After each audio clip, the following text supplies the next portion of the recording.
Hello guys, फटाफट job में आपका स्वागत है। तो अभी जो वैकेंसी लाया हूँ मैं वो एक परमानेंट सरकारी नौकरी है जो कि भारत डायनेमिक्स लिमिटेड के अंतर्गत आया हुआ है। भारत डायनेमिक्स लिमिटेड यह एक मिनिस्ट्री ऑफ डिफेंस के अंदर पीएसयू है। तो चलिए गाइस, बिना किसी देरी का जो मेन टॉपिक है उस पर बात करते हैं। तो इसमें जैसा कि देख सकते हैं, सबसे पहले इंपॉर्टेंट डेट्स देख लेते हैं। इंपॉर्टेंट डेट्स है गाइस कि 30 जनवरी 2025 से इसका फॉर्म फिलअप स्टार्ट हो जाएगा और 21 फरवरी 2025 तक इसका फॉर्म फिलअप चलेगा। यानी कि 30 जनवरी से 21 फरवरी तक आप इसका फॉर्म फिलअप कर सकते हैं। उसके आगे देखते हैं कि पोस्ट क्या क्या है। तो सबसे पहले पोस्ट देख सकते हैं management training electronics, management training mechanical. इसमें नंबर ऑफ वैकेंसीज भी 15, 10 और ये सब कैटेगरी वाइज डिस्ट्रीब्यूशन भी दिया हुआ है, आप अच्छे से देख सकते हैं। इसका अगर आपको फुल एडवर्टाइजमेंट चाहिए तो मैं टेलीग्राम चैनल में शेयर कर दूंगा, जिसका लिंक कमेंट बॉक्स में है, आप ले सकते हैं और पढ़ सकते हैं। क्योंकि मैं इसमें बेसिकली आपको क्या पोस्ट है, क्या इंपॉर्टेंट डेट्स है, क्या क्वालिफिकेशन चाहिए और क्या एज लिमिट है, बस इसी पर बात करूँगा। ओके, चलिए गाइज। फिर है एमटी इलेक्ट्रिकल, जिसमें 4 पोस्ट है। एमटी कंप्यूटर साइंस जिसमें 2 पोस्ट है। एमटी साइबर सिक्योरिटी जिसमें 2 है। एमटी केमिकल जिसमें 1 पोस्ट है। एमटी सिविल जिसमें 2 है। एमटी बिजनेस डेवलपमेंट जिसमें 2 पोस्ट है। एमटी पब्लिक रिलेशन जिसमें 1 पोस्ट है। एमटी फाइनेंस जिसमें 4 पोस्ट है। एमटी ह्यूमन रिसोर्स एचआर जिसमें 2 पोस्ट है।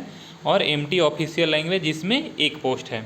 आगे भी 2-3 पोस्ट और है, जैसे कि यहाँ पे है AM assistant manager legal, SM civil में भी 1 पोस्ट है। डीजीएम सिविल में भी 1 पोस्ट है। टोटल 49 वैकेंसीज है।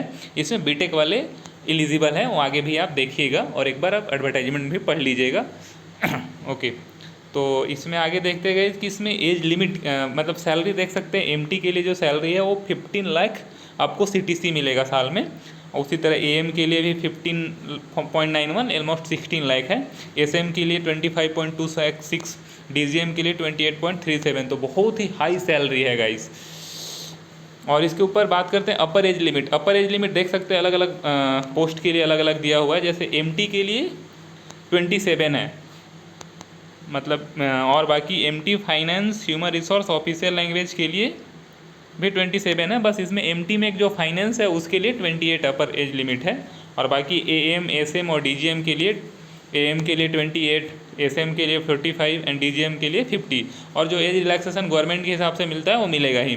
तो एक बार आप अच्छे से इसको देख सकते हैं। अब चलिए गाइस आगे देखते हैं। जो एक लास्ट इंपॉर्टेंट चीज़ बचा हुआ है कि इसमें क्या क्वालिफिकेशन क्या चाहिए होगा। तो क्वालिफिकेशन देख सकते हैं, जैसा कि एमटी इलेक्ट्रॉनिक्स के लिए आपको बैचलर डिग्री या इंटीग्रेटेड कोर्स 5 इयर्स का जो होता है वो होना चाहिए इलेक्ट्रॉनिक्स में। मैकेनिकल के लिए bachelor degree in engineering mechanical में होना चाहिए, इंटीग्रेटेड कोर्स होना चाहिए। इलेक्ट्रिकल के लिए bachelor degree in engineering electrical. Computer science के लिए वही बीटेक चाहिए कंप्यूटर में। एमटी साइबर सिक्योरिटी के लिए बैचलर डिग्री साइबर सिक्योरिटी और मास्टर डिग्री इन इंजीनियरिंग और technology in the discipline of cyber security. Chemical के लिए first class bachelor degree in engineering और technology in the discipline of chemical. Civil के लिए भी वैसे ही है, बीटेक सिविल में चाहिए। एमटी बिजनेस डेवलपमेंट के लिए वही है, बैचलर डिग्री इन इंजीनियरिंग और technology in mechanical, electronics, electrical, electronics, communication, electronics and instrumentation, ये सब में चलेगा। पब्लिक रिलेशंस के लिए एमबीए या पोस्ट ग्रेजुएट डिप्लोमा चाहिए। एमटी फाइनेंस के लिए pass in final examination conducted by institute of chartered accountant India. तो ह्यूमन रिसोर्स के लिए फर्स्ट क्लास इन एमबीए और equivalent. Official MT official language के लिए फर्स्ट क्लास इन एमए। तो ये सब गाइज इसका जो रिक्वायरमेंट है वो दिया हुआ है। और फिर am legal first class degree in LLB और ऑफ 3 और 5 ईयर्स।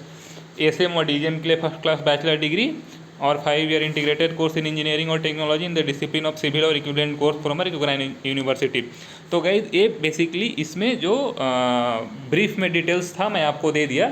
आप अच्छे से एक बार एडवर्टाइजमेंट पढ़ लें और अच्छे से पढ़ के अगर आप इसमें एलिजिबल हैं, क्या कुछ एक्सपीरियंस चाहिए, तो वो आप अच्छे से पढ़ के फॉर्म फिल कर सकते हैं। बहुत ही अच्छा अपॉर्चुनिटी है।